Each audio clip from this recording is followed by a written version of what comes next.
It's 3:15, and that means it's time for... The Real Deal with Bill McNeil. That's right. Welcome once again to The Real Deal with Bill McNeil. I'm your host, Bill McNeil, and you're probably wondering exactly what is the real deal today. Hey, good question. So I have been covering Future State since the event started. The first week was much better than anticipated. There were a couple highly recommends there. There's a couple stinkers, but for the most part, better than expected. Week 2, about what I expected to begin with. There was a couple of decent comic books, a couple of bad stinkers, and it just wasn't as strong as week 1. Now here we are at week 3, headlined by the next Batman second issue, as well as Superman Worlds of War. I can say it's closer to the first week than it is the second week. It's a little bit in between. There's definitely one that I think rises above the rest and easily a highly recommend. There's a couple others I would recommend. A couple of average ones I don't particularly recommend. And there's one kind of stinker. It's not as bad as the low points of the previous 2 weeks. Now, if you want to have some fun, pause the video right now and let me know which series do you think are highly recommend. The 2 that I think are recommend. The 2 that are not so good. Then there's the one stinker. Let's see if anyone can actually get them all right this week. Now, let's get right into it. Let's talk about what I'm highly recommending off of Future State Week 3, and that is Catwoman by Ram V with art by Otto Schmidt. I was pretty surprised by this, but this has kind of become a running theme throughout Future State. The Superman books are really bad.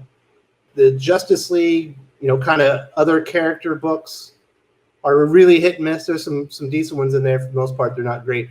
But the Batman books have easily been the best, and it's not even close.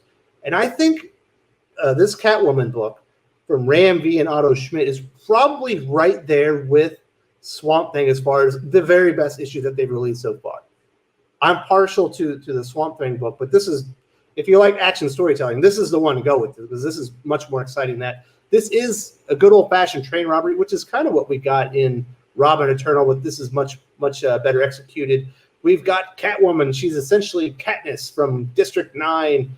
And it turns out, they really want to drive home that the magistrate are fascists. They're rounding up families, and they're putting kids on special trains to send them, for re-education camps and stuff like that. And Catwoman, she puts up a symbol. Everybody puts up a symbol. That part was pretty lame. But everything else in this is pretty darn good. She's got a plan, and they're not just going to release everybody from the train. They're just going to steal the whole damn train. And it turns out she's got a couple of people on the inside. There's a lot of technology involved. The art from Otto Schmidt is bang on. This is exactly what I expected from a Future State book set in Gotham. It's very cyberpunk. Lots of fun. Visuals are absolutely amazing. There are some huge reveals in this comic. Characters I was not expecting to see. I saw a character at one point that he looks like he's somewhat frozen in carbonite. Then they give you the reveal, and you're like, that's not who I thought it was. And then, bam, you got another reveal. Couldn't believe it. So this one was really exciting. Ram V is probably the best writer, period, working on Future State, right up there with Joshua Williamson. I guess you could debate the two, but he certainly has proven himself to be better.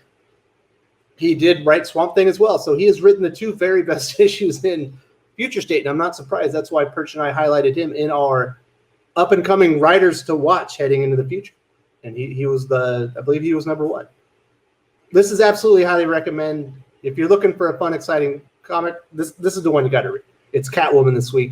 It's actually, pretty much Catwoman for Future State. Swamp Thing's more of a slow burn. Now, the next comic book I would recommend is going to be Nightwing from Andrew Constant with Nicola Scott on art. The art on this is very strong, but it's not nearly as strong as the Otto Schmidt art on Catwoman. This was a pleasant surprise. I wasn't expecting much from Nightwing. Obviously, we had a reference to Nightwing in last week's Robin Eternal. It sounded like he was in Arkham Asylum.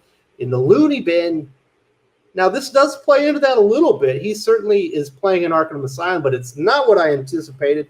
This is a really cool story.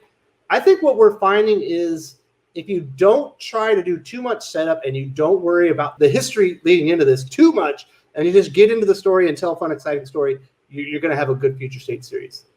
And that's exactly what Nightwing does. We see Dick Grayson's out on the streets. There's a couple, and they're being attacked by some thugs. Nightwing comes in, he saves them, but he is a couple of steps ahead of the peacekeepers and the magistrate. He knows he's being set up, and he saves himself. And along the way, he gets shot. But he knows that he's been shot with some what is it, like nanotechnology. He knows that they're going to be tracking him, so they think they got the upper hand on him.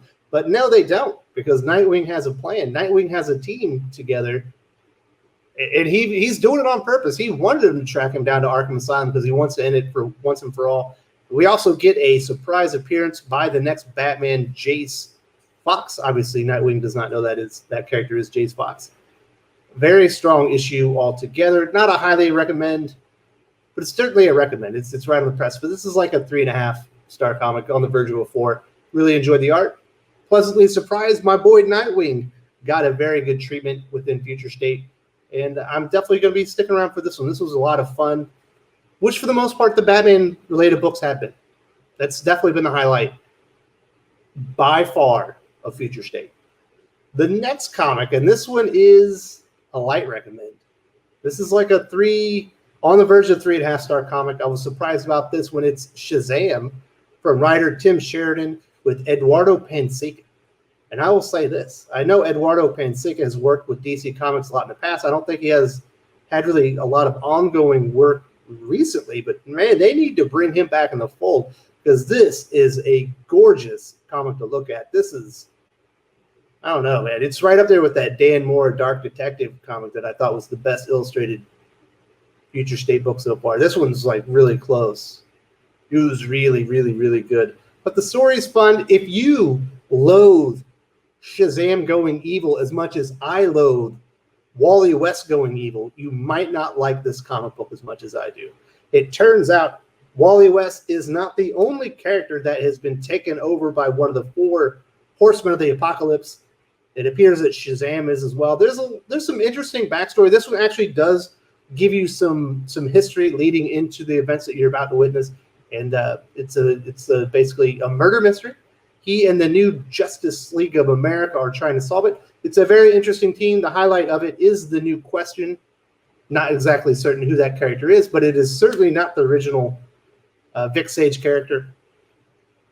He likes to call Shazam Billy, and Shazam does not like to be called Billy. It's happened several times, and we do find out that Shazam has not been in his Billy Batson form in a very, very long time. We do get the reason for that. It was a terrific reveal. Turns out, I don't want to give it away.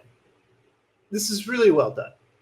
But if you don't like evil Shazam, you're not going to like this. You'll probably feel about this the way I did about The Flash. This is a really wonderfully illustrated comic. And this is one of the few that has been able to tell backstory, meld it into the current story that's ongoing, and it works pretty good. This one's a fun one. You're definitely going to want to check out the end of this. There's not too much longer to go. There's only one more issue. It's going to be hard to wrap this story up in a really satisfying conclusion, but obviously Tim Sheridan does not get that. He's not afforded that ability, so he's going to do the best he can, and I fully trust him. And man, the Eduardo Pansica art, whew, that was hot. It was like really hot. Now let's get to the comics I'm not recommending, but the reason I'm not recommending is mostly because of the prices. The first one is Superman Worlds of War. I obviously did a full review on the channel yesterday. This is probably was my most anticipated comic book for Future State. Philip Kennedy Johnson, another writer that Perch and I highlighted in our up-and-coming writers to watch out for moving forward. He did not bring his A game. Now, this could have been a very good palate-cleansing story, kind of celebrating Superman, revisiting some of the triumphs and the people that he saved in whatever big sweeping arc that you just finished and you needed a breath to kind of think about all the things that happened. That would make this like a 4-star comic, but that's not what this is. This is the introduction to Superman being on War World, getting ready to fight Mongol, and there's 4 pages of it. You get a 4-page preview of the main event. People didn't come here to see what Cassie thinks about Superman, and I'll say this: what she had to say about the character falls right in line with what I believe about the character, and likely what Philip Kennedy Johnson believes about the character. And it would have been a great moment. Not here. This was very disappointing. That's the only way I can put it. The art by Michael Yannon, inspired. I haven't seen him have art this good for quite some time. It's definitely the best work he's done, since he started working with Tom King on Batman, in my opinion. But this is, it's right on the precipice. What he does is well executed, but what he decides to lead with was ill-conceived. Does that make sense? If the writing quality is good, but the idea that he decided to lead with, the pilgrimage to Smallville, the gospel of Kal-El that's kind of being spread, all the lies and misinformation about why Superman's gone, and then we get the reveal of what's actually happening. You've only got 2 more issues, buddy. You've got 40 more pages. This was a waste. The next one, I think people are going to be surprised on it. I was not very impressed with the next Batman. This is like a 2.5-star comic. First of all, I was very, very put off that Nick Darrington is no longer the artist. Now, Laura Braga's art is fine. It's good. It's not as good as Nick Darrington's, but this is an 80-page story that you've had months and months to work on. Why are you changing artists this fast? There's some other issues in this as well. The main through line story, there's a couple of thugs on the street. They basically beat a man to death. Batman has to go in and investigate. They're wearing special facial recognition stuff so that you can't recognize them through the use of cameras. There's one part where like they use a body recognition software. That is absolutely stupid. But somehow they identify him, and Batman goes and finds him, and they're like, well, that guy we murdered in cold blood on the street, like, he kidnapped our daughter. We haven't seen her then. That's the evidence that they give Batman. He's like, well, that's justified. I'll just take your word for it that this man was, kidnapped and possibly murdered your daughter, even though you've given me no evidence whatsoever. And let's not even think about that. It goes against everything that Batman stands for. I'm assuming this Batman stands for the same thing, that you don't just go out there and murder people in cold blood no matter what they did. The Joker's still alive for a reason. So I absolutely loathe that part of the story. They do dive back into the Fox mother working with Mayor Nakano. I absolutely loathe that part of the story as well. And then it kind of gets back to the 2 detectives that were talking, and one of them used to be a detective, and he's helping people stage crimes. Obviously, the couple that are avenging in their minds their daughter is associated with that. I don't know. 2.5 star. I'm not recommending this one. This was a big letdown after the first issue. How the hell does Jace or Tim Fox fight so well? What is his motivation? Where did he come from? Because he's kicking a lot of ass and taking names. Let's not mention the fact that in Nightwing, he takes down Dick Grayson about half a page. Although Nick Grayson, to his credit, does outwit him right after that. But I don't know. Who is this Batman? What does he stand for? Is he basically the exact same Batman as the other one? Because right now it makes it confusing.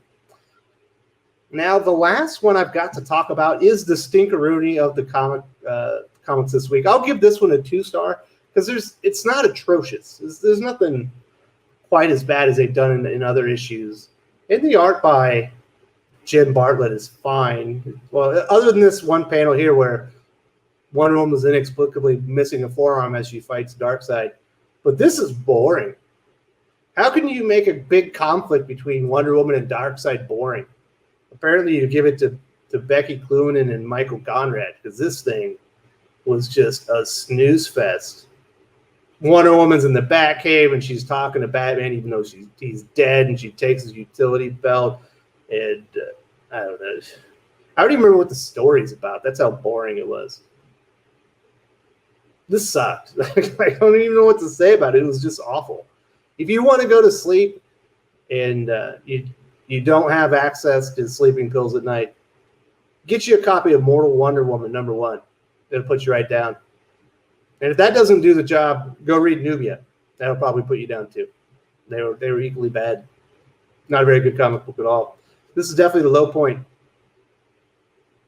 I wish I could remember what the story was about. That's how boring it was. I immediately brain dumped all of it upon completion. But this, I just remember putting the comic book down, writing my grade, and being like, whew, glad that's over.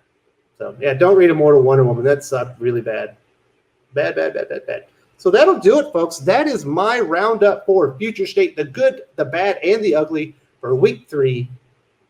The highlight, easily Catwoman. This is the best or the second best comic book they've released in Future State so far. It's right up there with Randy's other series, Swamp Thing, Nightwing, pleasant surprise. To be completely honest, the entire Batman Gotham series of books in Future State, it's good. Far superior than almost everything else that they've been releasing. But Nightwing's another one. It's on the verge of like a highly recommend. I'm just giving that one a recommend. It's like a 3.5, maybe a little bit better comic book. Shazam, surprisingly good. I gave that one like a 3.5 star. I recommend that one as well. Superman Worlds of War, the next Batman. I don't know. They just don't justify that $8 price, man. It absolutely does not. I think DC is making a huge mistake with their new pricing point. And Immortal Wonder Woman, Snooze Fest 2021. It's Snooze Fest of the Cinch. You do not want to read that book unless you need to go to sleep, because that's exactly what it'll do to you. That was rough. But otherwise, it's a good week. Much closer to week 1 than week 2. This one kind of sits right in the middle. But get you a copy of Catwoman if you haven't already. You'll thank me. If you enjoyed this video, please give it a like. I would appreciate it very much. It helps us attract more views for the channel. Subscribe for future commentary, comic book news, and reviews. And don't forget to ring the bell for notifications. If you want to talk comics, movies, and much, much more, you can follow me on Twitter at Wes_from_TC. With that, Salamat Po, and I'm out.